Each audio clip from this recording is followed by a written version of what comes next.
Today, in this video, I'm gonna explain how to change Fortnite Epic Games name on Xbox. Open the game and press the start button on controller. Check your name here. Now go to PC and open the browser.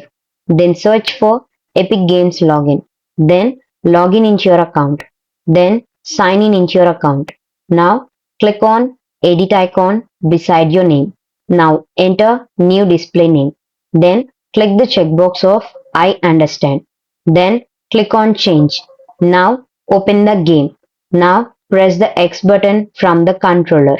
Then go to profile and select it. Then click on my profile. Now select customize profile. Now click on your gamer tag. Now enter new gamer tag. By following these steps, you can change Fortnite Epic Games name on Xbox. This video helped you out, please leave a like and comment down below. If this worked for you, thanks for watching.